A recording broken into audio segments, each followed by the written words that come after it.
परिचय। हे रश्मि, मधुमक्खी के छत्तों में उन छेदों को देखो। हाँ, मधुमक्खियाँ कितने सुंदर छत्ते बनाती हैं। क्या तुमने उन छत्तों पर ध्यान दिया है? वे एक प्रतिरूप में हैं। हाँ, वे एक प्रतिरूप में हैं। प्रकृति में हम बहुत सी चीजों में प्रतिरूप प्राप्त कर सकते हैं। चीजें जैसे? जैसे पाइन कोन। वाह, मैंने पहले कभी इस प्रतिरूप पर ध्यान नहीं दिया था। हमारे गणित के अध्यापक ने हमें इनमें से एक प्रतिरूप के बारे में पढ़ाया था, जो उत्तरोत्तर पद अपने से पहले के पदों में एक निश्चित संख्या जोड़ने से प्राप्त होते हैं। ये मजेदार है। मैं भी ऐसे प्रतिरूपों के बारे में जानना चाहती हूँ। ठीक है, तो आओ मैं तुम्हें इसके बारे में विस्तार से बताता हूं। उद्देश्य। इस पाठ के अंत में आप निम्न करने में सक्षम हो जाएंगे: समांतर श्रेणी की व्याख्या करना, पदों और सार्वअंतर को परिभाषित करना, समांतर श्रेणी का व्यापक रूप लिखना, समांतर श्रेणी का nवां पद ज्ञात करना, दी गई समांतर श्रेणी के प्रथम n पदों का योग ज्ञात करना, समांतर श्रेणी से संबंधित उदाहरणों को हल करना।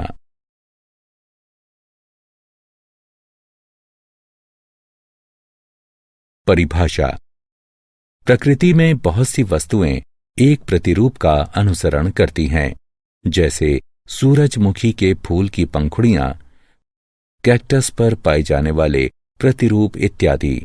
समांतर श्रेणी इस प्रकार के प्रतिरूपों का अध्ययन है। समांतर श्रेणी को समांतर श्रृंखला भी कहा जा सकता है। समांतर श्रेणी के बारे में बात करने से पहले आइए जान लें कि श्रृंखला क्या होती है।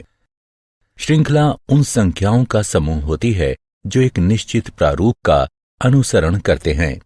हम श्रृंखला की प्रत्येक संख्या को पद कहते हैं। श्रृंखला के इन उदाहरणों को देखिए। यह पहला पद है, यह दूसरा पद है, यह तीसरा पद है, और इसी तरह आगे भी। एक समांतर श्रेणी संख्याओं की एक ऐसी सूची है जिसमें प्रत्येक पद अपने पहले पद के अतिरिक्त अपने पद में एक निश्चित संख्या जोड़ने पर प्राप्त होता है। यह निश्चित संख्या AP का सार्वअंतर कहलाती है। इस श्रृंखला को देखिए। हम देख सकते हैं कि यहाँ सार्वअंतर 3 है। व्यापक रूप से हम एक समांतर श्रृंखला को निम्न प्रकार लिख सकते हैं, जहां A पहला पद है और D पदों के बीच का अंतर, जिसे सार्वअंतर कहते हैं। इस उदाहरण को देखो। हम देख सकते हैं कि इस श्रृंखला में प्रत्येक पद में 3 का अंतर है, अतः 1 बराबर 1 यानी पहला पद, और D बराबर 3 यानी पदों के बीच सार्वअंतर। A और D के प्रयोग से श्रृंखला का निर्माण करें। हम जानते हैं कि AP A जमा D, A जमा 2D, A जमा 3D आदि है। A और D का मान रखने पर हमें प्राप्त होता है 1 जमा 3, 1 जमा 2 गुणा 3, 1 जमा 3 गुणा 3 आदि, जिससे श्रृंखला 1, 4, 7, 10 आदि प्राप्त होती है।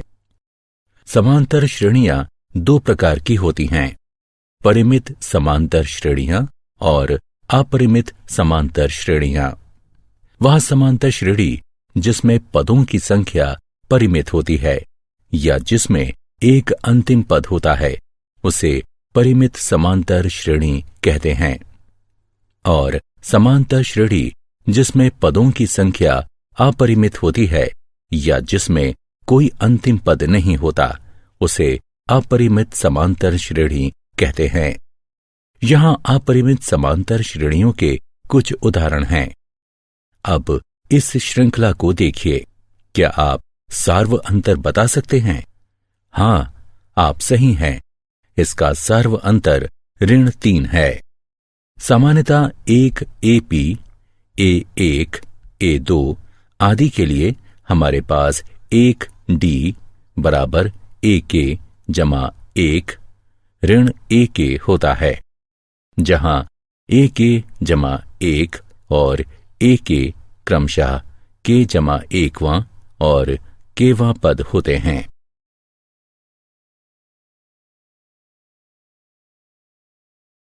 उदाहरण। आइए कुछ उदाहरण हल करें। इस श्रृंखला को देखिए। हम ज्ञात करेंगे कि ये संख्याएं AP बनाती हैं या नहीं। यहां A1 ऋण 3 है, A2 ऋण 3 है, A3 ऋण 3 है, इत्यादि। आइए A2 ऋण A1 ज्ञात करें, जो कि 3 ऋण 3 के बराबर है, जो कि 3 जमा 3 बराबर 6 के है। साथ ही A3 ऋण A2 बराबर ऋण 3 बराबर ऋण 6 है। इसी तरह A2 ऋण A1 A3 ऋण A2 के बराबर नहीं है। दी गई श्रृंखला समांतर श्रेणी नहीं है।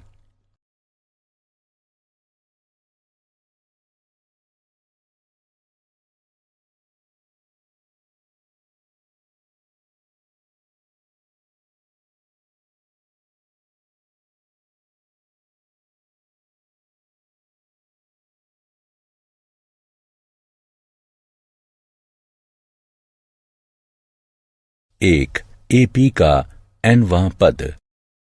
यदि एक समांतर श्रेणी का पहला पद A1 है और उत्तरोत्तर पदों का सार्व अंतर D है, तो श्रृंखला का nवां पद निम्नलिखित होगा। हम जानते हैं कि इसे AP का व्यापक पद AN कहते हैं। यदि AP में M पद हैं, तो AM अंतिम पद को निरूपित करता है, जिसे कई बार L से भी निरूपित करते हैं।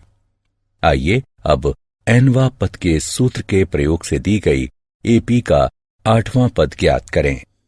यहां A बराबर 2, D बराबर 7, घटा 2 बराबर 5 और N बराबर 8 है। हम जानते हैं कि AN बराबर A जमा N घटा 1 D। अतः A8 बराबर 2 जमा 8 ऋण 1 गुणा 5 बराबर 2 जमा 35 बराबर 37। अतः दी गई AP का 8वां पद 37 है।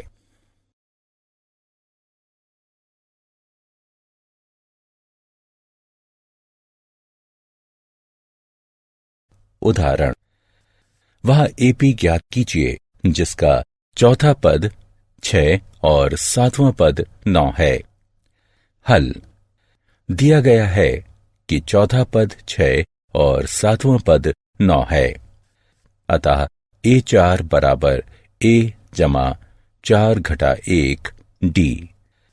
इसलिए जो A जमा 3D बराबर 6 के है, इसे 1 के रूप में अंकित कीजिए और A7 बराबर A जमा 7 ऋण 1 D, जो कि A जमा 6D बराबर 9 के है, इसे 2 के रूप में अंकित कीजिए।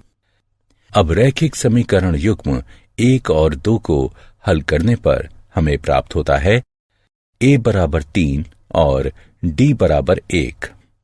अतः वांछित AP 3, 4, 5, 6, 7 है।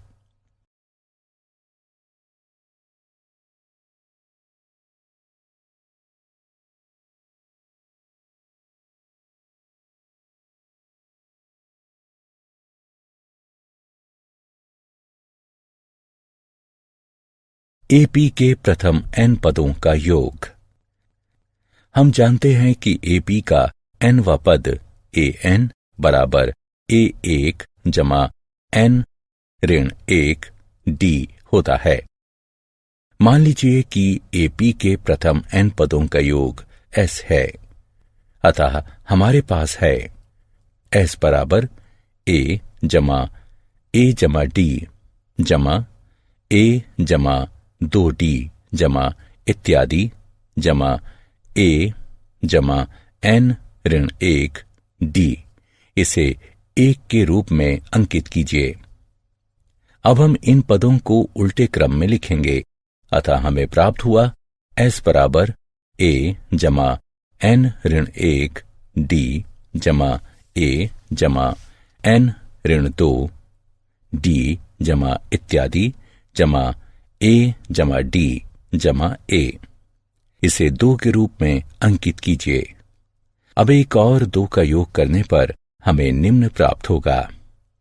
ये एपी के प्रथम n पदों का योग है। इसे हम निम्न रूप में भी लिख सकते हैं।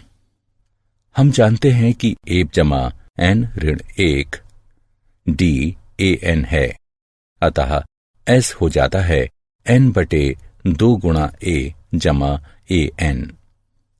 हम अंतिम पद a n को l के रूप में भी लिख सकते हैं, अतः s हो जाता है n बटे 2 गुणा a जमा l। हम इस परिणाम का प्रयोग उस समय कर सकते हैं जब AP का प्रथम और अंतिम पद ज्ञात हो और सार्व अंतर ज्ञात नहीं हो।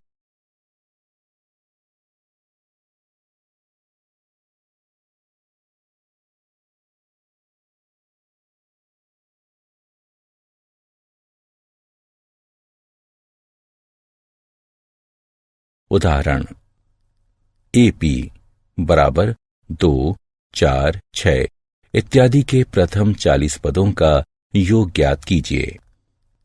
हम देख सकते हैं कि दी गई श्रेणी AP है, जिसका प्रथम पद A बराबर 2 और सार्व अंतर D बराबर 2 है। हमें प्रथम 40 पदों का योग ज्ञात करना है, अतः n बराबर 40।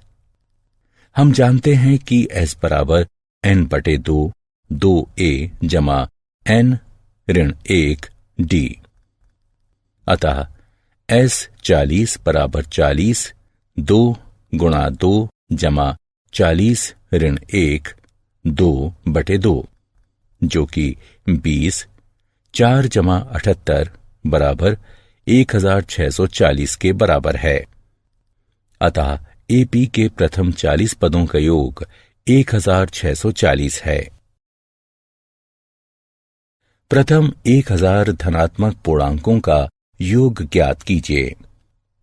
मान लीजिए कि s बराबर 1 जमा 2 जमा 3 जमा इत्यादि जमा 1000। AP के प्रथम n पदों के योग का सूत्र प्रयोग करने से हमें निम्न प्राप्त होगा और n का मान रखने पर निम्न। यह 500 गुणन 1001 के बराबर है, जो कि 500,500 होता है। अतः प्रथम 1000 धनात्मक पूर्णांकों का योग 500,500 है।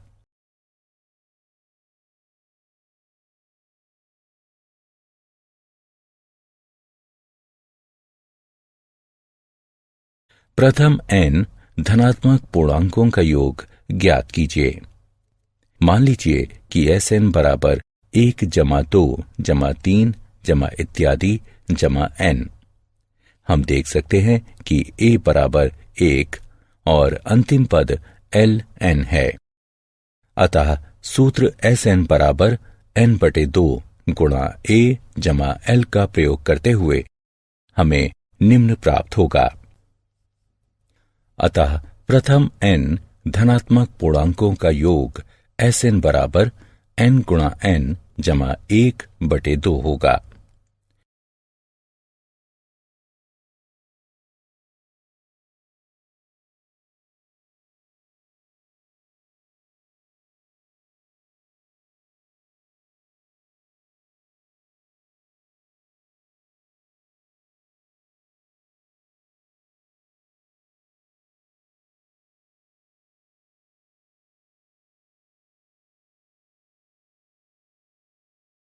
उस एपी के प्रथम 19 पदों का योग ज्ञात कीजिए जिसका nवां पद 2n जमा 1 है।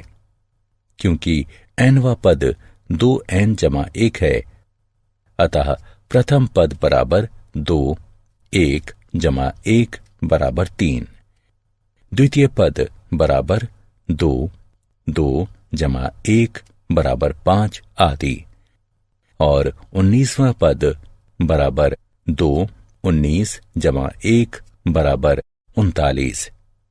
अतः संख्याओं की सूची जो हमें प्राप्त होती है 3, 5, 7 इत्यादि 39। अब S19 ज्ञात करना है। हमारे पास है n बराबर 19, a बराबर 3 और l बराबर 19।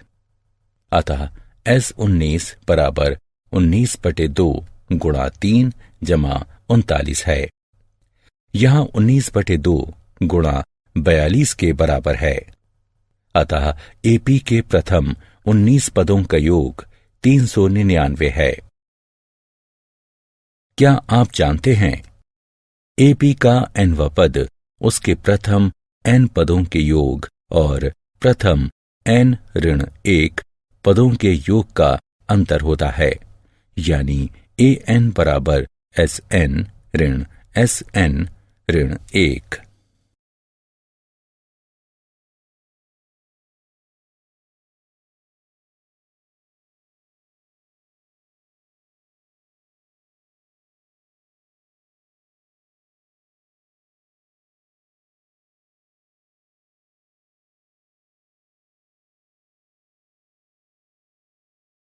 सारांश।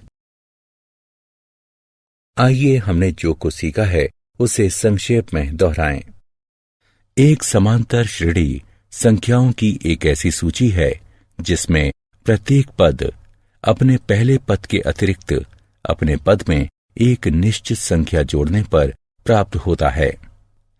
निश्चित संख्या d को सार्व अंतर कहते हैं। एपी का व्यापक रूप a जमा d, a जमा 2d, a जमा 3d आदि होता है। एक एपी जिसका प्रथम पद a और सार्व अंतर d हो, उसका nवां पद या व्यापक पद an बराबर a जमा n ऋण 1 d होता है। एपी के प्रथम n पदों का योग निम्न होता है। यदि l परिमित एपी का अंतिम पद यानी nवां पद है तो एपी के सभी पदों का योग निम्न होता है।